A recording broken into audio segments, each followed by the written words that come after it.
আরেকবার বলি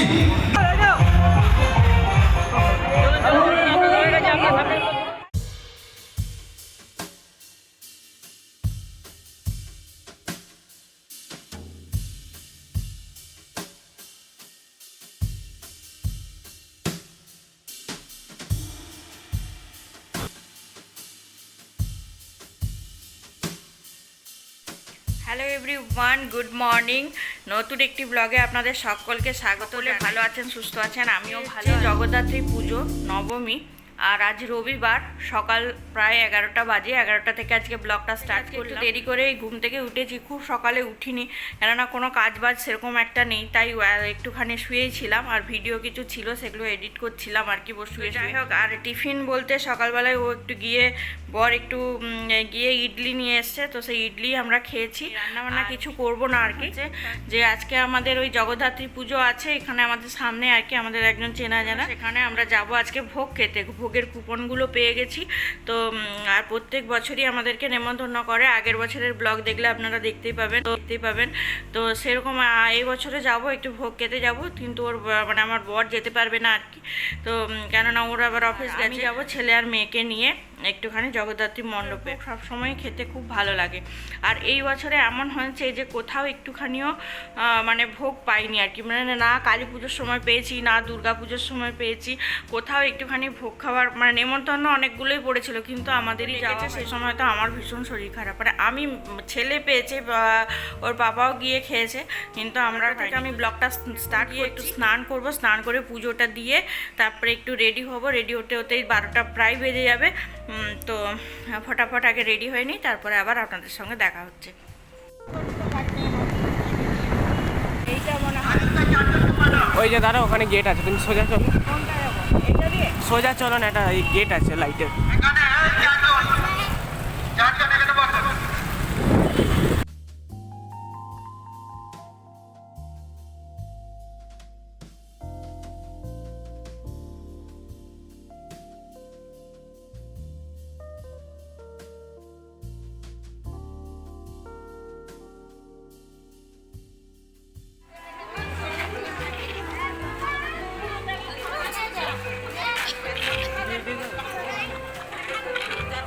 আপনারা শান্তি শৃঙ্খলা বজায় রেখে ভোগ গ্রহণ করুন।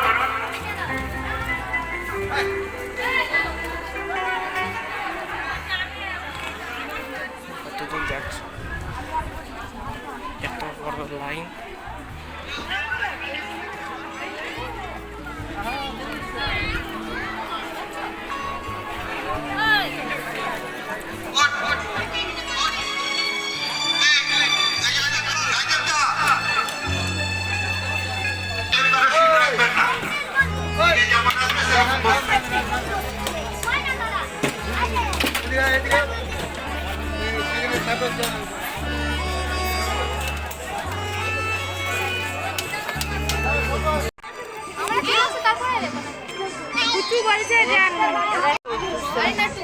লোক না খেয়ে চলে যাচ্ছে কি করে, দেখি মুখটা দেখি। হ্যালো বন্ধুরা, বল। হ্যাঁ বল, আমি খিচুড়ি খেতে এসেছি, বল। হ্যাঁ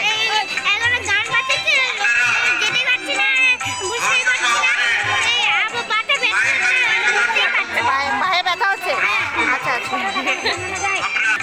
তবে ছোট মাসের মেয়ে একটু লম্বা হয়ে গেছে।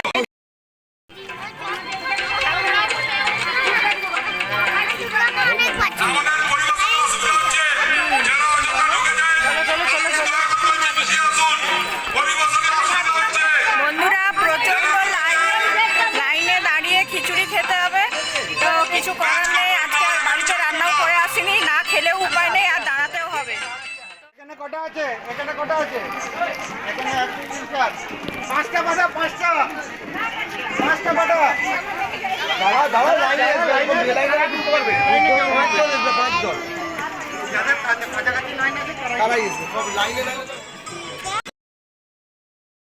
তো এসে না এসে আপনাদের সঙ্গে আর আমার সেরকমভাবে কথা বলার সুযোগ হয়ে ওঠেনি, বিশাল লাইন ছিল অন্নভোগের। আর মানে ওই জন্য আমি আর এখন তখন আপনাদের সঙ্গে কথাবার্তা বলতে পারিনি। তো অবশেষে মানে সিট পেয়েছি। আর মায়ের অন্নভোগে আছে পোলাও, খিচুড়ি, চানা মশলা, আর হচ্ছে 5 বিশালি সবজি, পোস্ত, পায়েস, চাটনি, এই ছিল আজকে ভোগের মেনু। তো ভোগটা তো আমরা খুব ভালোভাবে এনজয় করছি, কেননা ভোগ না খেলেও নয়। ওপাশে যদি হোটেলে খেতাম তো হোটেলগুলোও বন্ধ হয়ে গেছে, প্রায় 3টে মতো বাজে। আর আমার তো বাড়িতে আজকে রান্না বান্নাও করিনি, তো কেননা এর আগের বার যখন খেতে এসেছিলাম তখন এতটা লাইন ছিল না, কুপন সিস্টেম ছিল, জাস্ট ওই নিচের দিকটাতে লাইন দিয়েছিলাম, তারপরে আমরা ভোগ পেয়ে গেছি। তো যাই হোক, আমাদের ভোগ খাওয়াও হয়ে গেছে, দিয়ে এবার হাতটা ধুচ্ছি। তো এখন দেখছি হোম হবে, আরতি হয়ে গেছে, হোম হবে। তো হোমের জন্য প্রিপারেশন চলছে, তাই ভাবছি একটু পঞ্চামৃত নিয়ে নিয়ে একদম সোজা বাড়ি চলে যাব।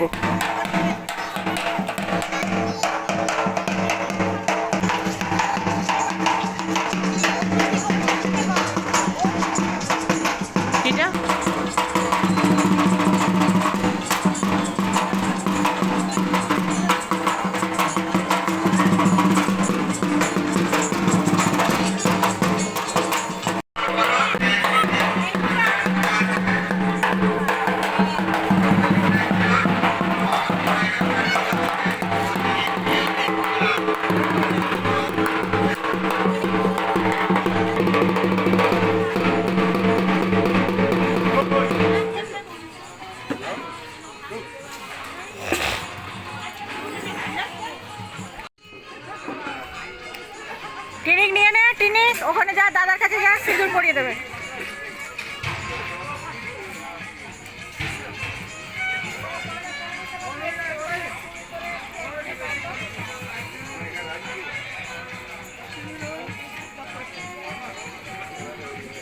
মাথায় মোজ, মাথায় মাথায়। আরে ওকে বলছি, গোটা গায়ে মেখে চলে গেল। বাড়িতে ফিরলাম, ফিরে একটুখানি বেশ টায়ার্ড হয়ে গেছিলাম, তো এসে একটু ঘুমিয়ে পড়ে। তো ছেলেকে ওই জন্য ছাড়তে গেল, ছেড়ে দিয়ে এসে আমাদের নিয়ে যাবে। তো আর বেশি জামা কাপড় কিছু ছাড়বো না, এটা যেটা পরে রয়েছি, এটা কয়েকটা ক্লাবে সুন্দর পুজো হয়, সেই পুজোগুলো সমস্ত আপনাদের সঙ্গে শেয়ার করবো। এবারে হচ্ছে একটুখানি রেডি হবো, জাস্ট রেডি হয়ে বেরোবো। পড়লাম, এখন আর চেঞ্জ করতে ভাল লাগছে না, কেননা রাত্রি 10:20 মতো বাজে। তো যাই একটু ঠাকুর দর্শন করে আসি, আর আপনাদেরও দেখায়। আর ভীষণ চুলগুলো, আর এখন না কিছু খাইনি আজকে রাত্রে। রান্না বান্না বলতে ওই বাইরে থেকে রুটি আর তরকারি কিনে নিয়ে এসছে, মিষ্টি নিয়ে এসছে, কলা আছে, এই সমস্ত দিয়ে আজকে রাতে মানে ডিনারটা হয়ে যাবে। তো আর ওই জন্য আর কিছু করলাম না। তো চলুন এখন সোজাসুজি বেরোবো, কয়েকটা ঠাকুর দেখবো। আর ছেলেকে এক্ষুনি, ওর মেয়েকে আর ছেলেকে ওর বাবা একটু ঠাকুরগুলো দেখিয়েছে। আর এবারে নাকি প্রচণ্ড ভিড় হয়েছে, তো এখন আমি যাইনি যে দেখি। আর এই একটা শাল একটা নিয়ে নিয়েছি কালো, তো যদি ঠান্ডা লাগে, বাইরে এখন ভালো ঠান্ডা পড়ছে একটু একটু করে, ভেতরে বাড়ির ভেতরে কিন্তু ভালো গরম, কিন্তু বাইরে গেলে একটু ঠান্ডা লাগছে। তো সেই জন্য আমি ইয়ে করলাম আর কি, একটা শাল নিয়ে নিলাম। তো চলুন আমিও যাই। প্রচণ্ড ঠান্ডা লাগছে বন্ধুরা, ভালো ঠান্ডা পড়ে গেছে, শাল গায়ে নিতে হলো। প্রত্যেকে অনেক অনেক ধন্যবাদ। তো প্রথমেই আমরা যেটা দেখব রবীন্দ্রনগরের জগদ্ধাত্রী পুজো। এই সোজা সোজা যে মন্দিরটি দেখতে পাচ্ছেন, এটি হচ্ছে রবীন্দ্রনগরের প্রতিষ্ঠিত মন্দির, এটি হচ্ছে সেই পাড়া। আর এই সোজা সোজা রয়েছে প্রতিমা, মানে মন্দিরের ঠিক পাশেই প্রতিমা মণ্ডপ সজ্জাটি তৈরি করেছেন। তো প্রতিমাটিকে আগে দেখায়, তারপর দেখব যে এখানে কিন্তু খুব সুন্দর অর্কেস্ট্রা হচ্ছে, মানে বাইরে থেকে একটি মেয়ে এসেছে, খুব সুন্দর গান করছে।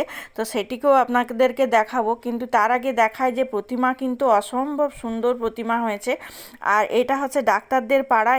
এখানে প্রোগ্রাম দেখার জন্য অনেক চেয়ার পেতে দেওয়া আছে, কিন্তু যেহেতু খোলা ছাদের নিচে প্রোগ্রাম হচ্ছে আর শিশির পড়ছে, তো সেই জন্য জনসংখ্যা একটু কম। তো যারা শ্রেয়াস ডেইলি লাইফস্টাইল চ্যানেলটা দেখছেন, ভালোবেসে প্লিজ ভিডিওগুলোকে লাইক করবেন, শেয়ার করবেন এবং সাবস্ক্রাইব করবেন, আর পাশে থাকবেন। আর অবশ্যই ভিডিওটা দেখুন স্কিপ না করে। স্লো স্লো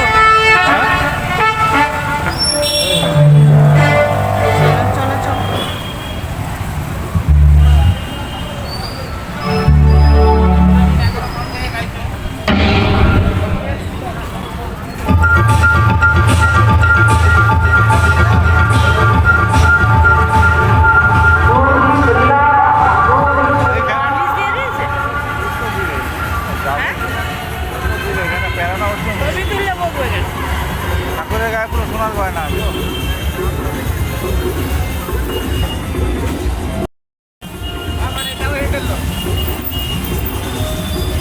বলছি কি এটা আমি আর নিচ্ছি না, এটা রেখে দাও।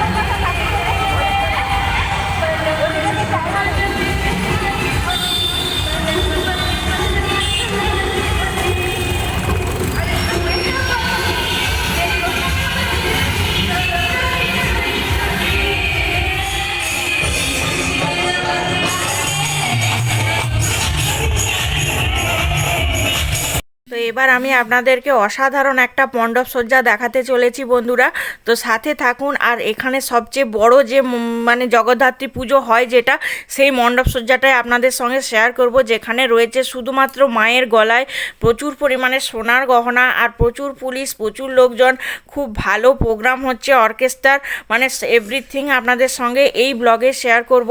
তবে আমার সাথে থাকুন আর ভিডিওগুলোকে লাইক করুন আর ব্লগটা দেখতে থাকুন। তো ঢোকার মুখে যেহেতু প্রোগ্রামটা হচ্ছে, তো সেই জন্য আগে আপনাদের সঙ্গে প্রোগ্রামটা দেখিয়ে দিলাম। আর প্রতিমা দর্শনের জন্য আগে আমাদেরকে এখানে লাইন দিতে হবে, আর প্রচণ্ড যে ভিড় হয়েছে তা আপনাদের আমি ব্লগে দেখিয়ে দিচ্ছি আমার ভিডিওর মাধ্যমে।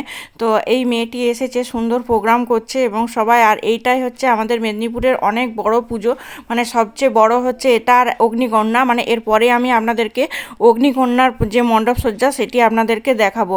আর এখানে দেখুন আমরা এই যে লাইন দিয়েছি, এবার লাইন দিয়ে আস্তে আস্তে আপনাদের সঙ্গে প্রতিমাটাকে আপনাদেরকে দেখাবো। আর এখানের মানে থিম হচ্ছে হস্তিনাপুরের রাজবাড়ি।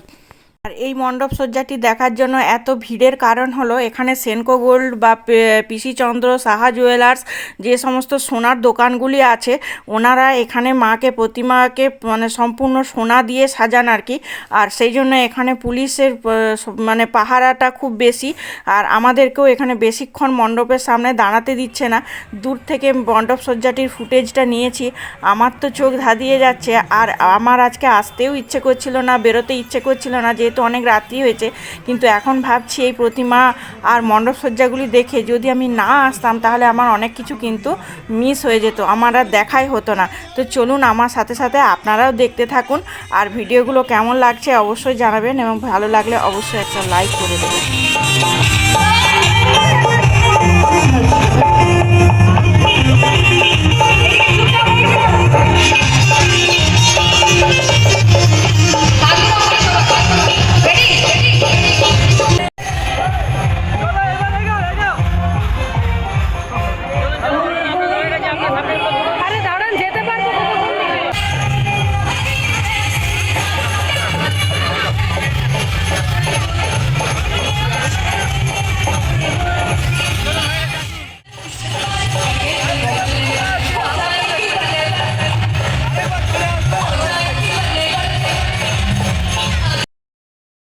মণ্ডপ সজ্জাটি তৈরি হয়েছে শুধুমাত্র সোলার আর এমনি কারুকার্য, থার্মোকল এ সমস্ত দিয়ে, কিন্তু দূর থেকে দেখলে মনেই হচ্ছে না যে এটা কোনো সোলার, এটা অরিজিনাল থামের মতন লাগছে, তার সঙ্গে আলোর কারুকার্য। আর আমাদের তো দাঁড়াতেই দিচ্ছে না, ঠেলে বাইরে বের করে দিচ্ছে, সেটা আপনারা দেখতেই পেলেন। আর এবার যাব অগ্নিকন্যা ক্লাবের পুজো দেখতে। ওই যে দূরে দেখতে পাচ্ছেন আলোর ঝলকানি, আমরা কাছাকাছি যাচ্ছি। আর দুই দিকে রাস্তায় দেখুন সুন্দর লাইটিং করেছে। ঠিক 1 মিনিট ছাড়াই এই মণ্ডপটা, মানে 1 মিনিট কি 2 মিনিট লাগে ওই আবির্ভাব থেকে অগ্নিকন্যা আসতে, মানে একটা চক থেকে আরেকটা চকেই এই পুজোটা হয়, পরের চকটাতেই এই পুজোটা হয়। তো চলুন এই মানে পুরো মণ্ডপ সজ্জাটি হয়েছে ঝুড়ি আর আলোর মানে ডেকোরেশনের ওপরে, এত ভালো দূর থেকে দেখতে লাগছে বন্ধুরা, আমি কি বলবো আপনাদের, ক্যামেরাতেও অত ভালো আমি দেখাতে পারছি না।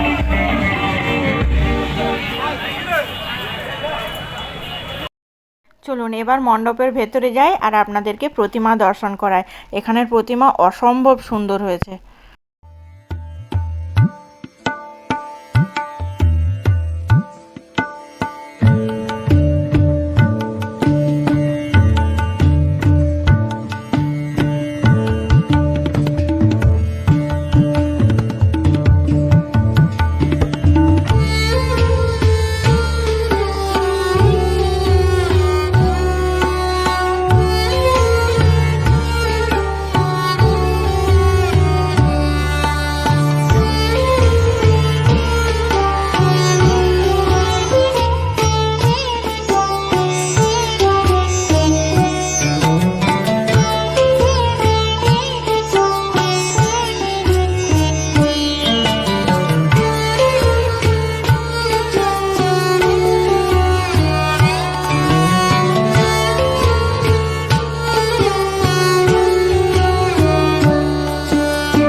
এখন আপনাদেরকে আমি পশ্চিম মেদিনীপুরের বটতলা চকের যে জগদ্ধাত্রী পুজো সেটা শেয়ার করলাম। ওখানে মানে সাবিকিয়ানা একটা লুক দিয়েছে মাকে, আর একটা সেলফির জন্য তৈরি করেছে দেখলেন। আর এবার যাচ্ছে একতা সংঘ ক্লাবে, কেননা এখানের যে ঠাকুর, এখানের ঠাকুরের গয়না আরও নাকি বেশি, কেননা এখানে যে এটাকে কি বলে যেন অঞ্জলি জুয়েলার্স থেকে গয়না দিয়ে মাকে সাজানো হয়েছে।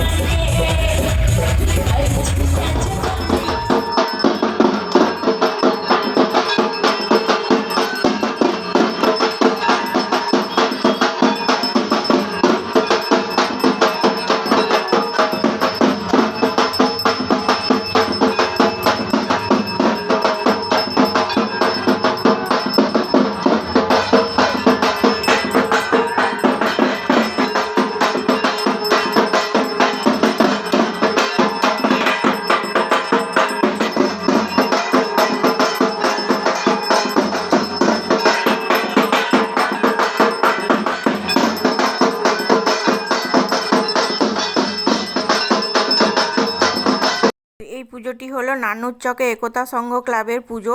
এখানে মায়ের আরতির সঙ্গে সঙ্গে ধুনুচি নাচ, ঢাক বাজছে, আর একপাশে হচ্ছে অর্কেস্ট্রার।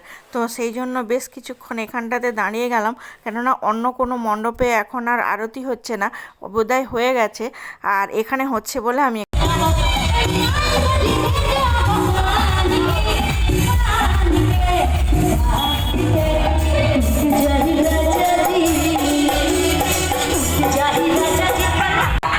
ওই ঠাকুরের থেকে এর গয়নাটা বেশি ছিল।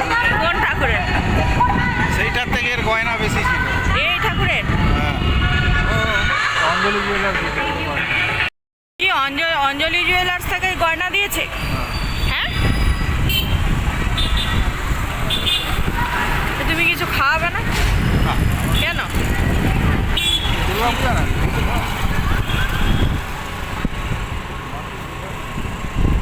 না না, বন্ধ নয়, খাবার দোকান সব, খাবার দোকানগুলো খোলা, আমি তো দেখতে পাচ্ছি। এই দেখো খাবার দোকান সব খোলা। আর ঠাকুর দেখতে নিয়ে আসলে ভালো মন্দ খাওয়াতে হয়, খাওয়াবে না। অনেকগুলো ঠাকুর দেখেছি আজকে, খুব ভালো লেগেছে। আর সবচেয়ে ভালো লেগেছে ওই ইয়েতে আবির্ভাব ক্লাব না, ওইটা কি ক্লাব জানো? ওই যেখানে প্রোগ্রাম দেখছিলাম আমরা। হ্যাঁ, আবির্ভাব না, এখানে যাবো, দাঁড়াও। এখানে এটা হচ্ছে কেরানিতলার প্যান্ডেলটা আপনাদের দেখ। আমার দারুণ লাগছে, দারুণ দারুণ। হ্যাঁ, একে তুলবো কি করে? ও, এ তো আসছে। তুমি দাঁড়াও, গাড়ি করো না, এদিকে ঠেলো, পিছিও না, তাহলে যেতে পারবো না। হ্যালো মা, দারুণ, দাঁড়া।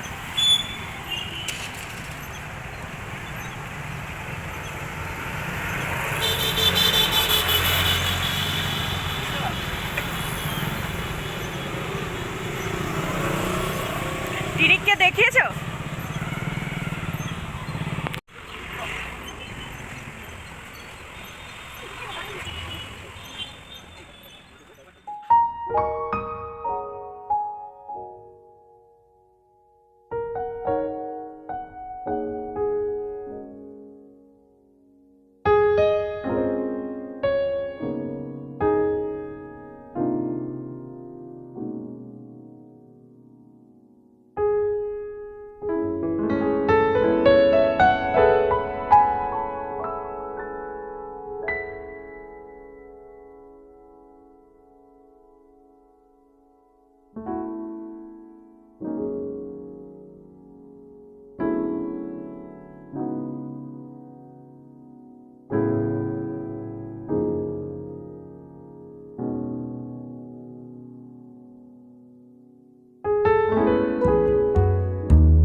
এবার বাড়ি যাচ্ছি, সব ঠাকুরগুলো দেখা হয়ে গেছে। বিবিগঞ্জের দিকে আরও কয়েকটা ঠাকুর ছিল, কিন্তু এবারে আর গেলাম না, অনেকটা রাত্রি হয়ে গেছে। আর ছেলেটাকে মেয়েটাকে একা রেখে এসেছি তো বাড়িতে, ওই জন্য একটু চিন্তা হচ্ছে আর কি, ঘুমোলো কি ঘুমোলো না, এই সমস্ত ব্যাপার নিয়ে। চলুন এবার আজকের ব্লগটা এই পর্যন্ত রাখ। হ্যালো বন্ধুরা, এলাম অনেকক্ষণ পরে। তো কিন্তু আপনাদেরকে মেদিনীপুরের বেশ কয়েকটি ক্লাবের মানে জগদ্ধাত্রী ঠাকুর দর্শন করালাম। আপনাদের কেমন লাগলো ব্লগটাকে অবশ্যই লাইক করে দেবেন, চ্যানেলে নতুন বন্ধু হলে চ্যানেলটাকে সাবস্ক্রাইব করবেন, আর পাশে থাকা বেল নোটিফিকেশনটা অবশ্যই অন করে রাখবেন যাতে পরের ভিডিও নোটিফিকেশন সবার আগে আপনাদের কাছে পৌঁছে যায়। তো চলুন আজকের মতন ব্লগটা এই পর্যন্তই রাখলাম। ততক্ষণ যেন প্রত্যেকে সুস্থ থাকবেন, ভালো থাকবেন, সচেতন থাকবেন। দেখা হচ্ছে নেক্সট আরেকটা সুন্দর ব্লগের সঙ্গে। ততক্ষণের জন্য বাই বাই, সি ইউ।